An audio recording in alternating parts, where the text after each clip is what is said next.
The Dark and the Wicked, written and directed by Bryan Bertino, is a terrifying, dread-inducing, unsettling horror that really will chill you to the core.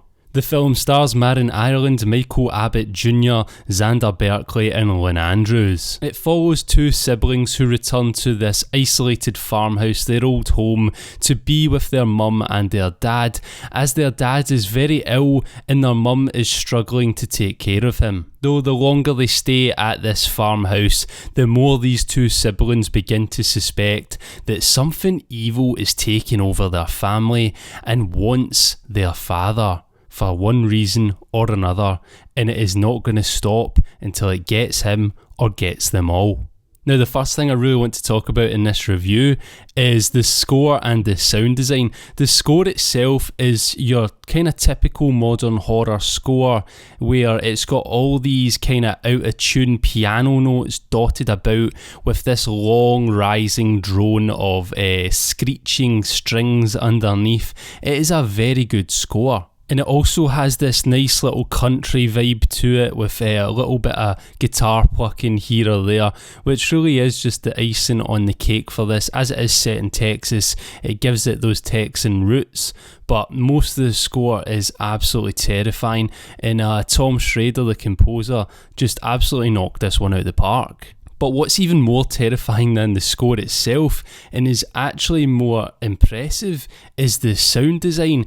Every single scene in this film, you feel the farmhouse, you feel the surroundings because of the sound design. You hear the scraping metal of the windmill that's just churning and round the whole film.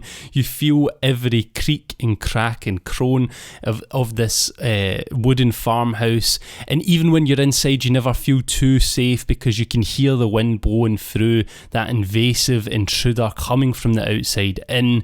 And constantly throughout the film, we always hear about wolves, but we never see them, but we hear them constantly howling in the distance at night, and it just gives it that added little bit of dread and terror. You never truly know what is lurking in the dark in this one, and it all adds up to just it just makes you feel on edge. Honestly, I was sitting in bed at night watching this one with headphones in, and yeah, I'm not gonna lie, certain scenes had me shitting myself. Another thing that adds to this sense of dread throughout the whole runtime is very purposeful set design, in the way that, you know, a jacket might be thrown over a coat hanger, or, you know, there's a trophy on the wall from someone's hunting days, and every now and then in the shadows it'll look like someone's standing there, and for a minute you go, oh shit, but then you realise, no, that's just something in the background.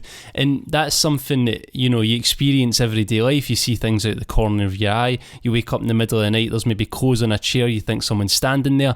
That they do that in this film through very purposeful, well thought out set design. And yeah, it's just all these little things in the background here or there, and when it all comes together, it just makes a terrifying concoction. The film itself also looks beautiful. There are some really gruesome close-ups, and when we are close up in some gruesome practical effects action, it all looks great. None of it looks cheap. And then when we pull out, we get these awesome landscape shots that just make us feel so isolated and so small to what is out there and what is coming. The way he frames, Bertino frames these characters in the scene, really just makes them seem helpless all the time. The angles he uses, the high angles, the low angles, he really gets the sense of power and the power struggle that goes on here, and through this he just subconsciously feeds you with the thought that these people are not going to get out of this. They are powerless in this situation, and it's not going to end well. The colour grading itself, it's got kind of like a little warm colour grade to it, but in other stages it's almost kind of black and white. There's a severe lack of colour in places, and I think that's quite purposeful in some scenes, as we see certain things in frame that are meant to pop than others. There's some good use of red in one certain scene as well, and the use of colour when it does come is done well, and I think they held back on colour for most of the movie so that when it was used it stood out even more. So from a technical aesthetic standpoint, the film looks great, and it'll make you feel pretty scared for the characters, and it'll keep you, wincing as you watch along as things just progressively get worse and worse. One thing I do want to mention though is that at some points I thought the dialogue was actually a little bit clunky. It's nothing to do with the performances. I actually thought the actors played their parts very well. There was no absolute knockout performances that were not at like levels of Toni Collette Hereditary or anything like that. But they were fine. Everyone was fine in this movie. No one felt out of place, but no one stole the show. And I just felt that the dialogue they had to work with in certain scenes wasn't great. But there was one scene where I thought it was fantastic. This old guy uses an analogy about a wolf, and once you watch it, you'll know what I mean.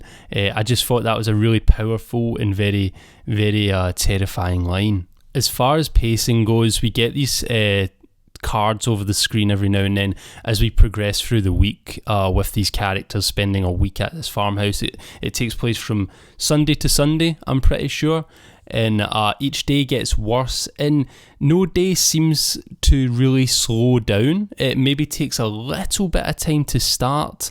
Right after that initial you know how horror movies do that, the first 5 minutes something creepy happens. Yes, that happens here, but it's actually very restrained. It takes a little bit of time to get going, but the build up makes the crescendo of all the madness and the supernatural happenings hit even harder. Each day progressively gets worse. The pacing just ramps up and ramps up. The stakes get higher and higher, and yeah, it was really thought out, really well paced like that. At no point did I feel like it dragged too much. It takes its time, but in a way I think that is good. You've got to let character development breathe and stuff like that. So yeah, it makes you care a little bit more, and it plods along nicely. But it's the ending that I really want to touch on, because wow, the ending pissed me off.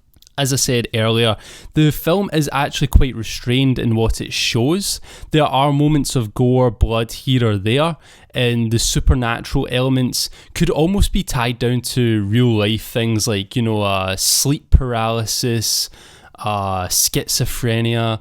This could be like a hereditary disease in this family being passed down, and they could all be suffering from it. There's even shades of using dementia as an allegory in here.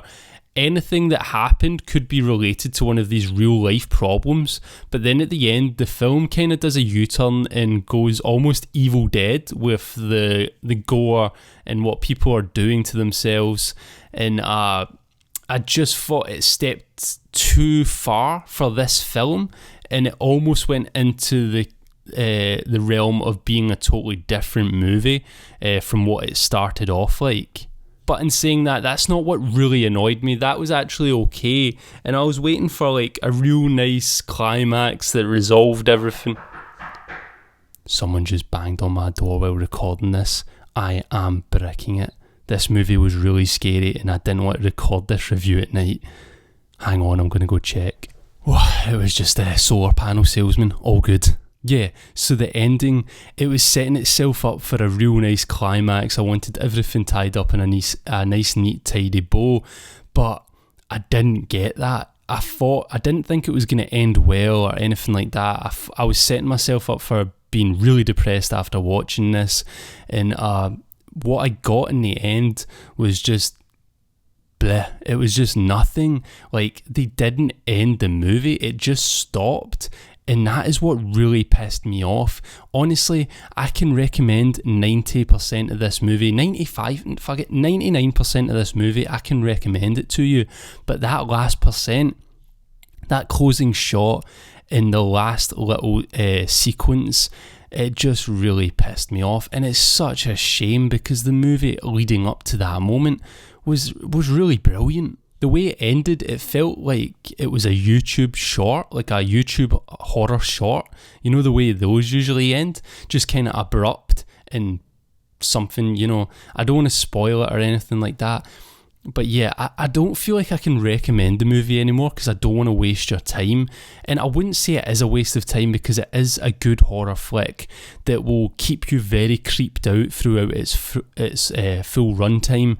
But I feel like maybe they were trying to set up for a sequel, or they just had no idea what to do in the end. Bryan Bertino is someone who I feel mixed emotions towards. I wasn't the biggest fan of The Strangers. I know some people might not like that, but I just didn't personally like it that much.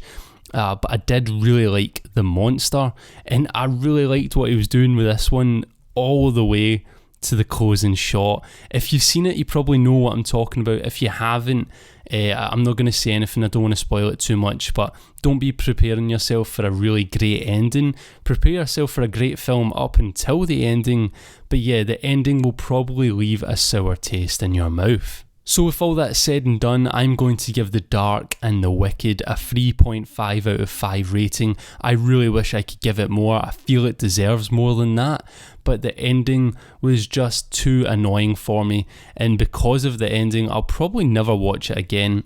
If someone did really want to be scared, I would say check The Dark and The Wicked out.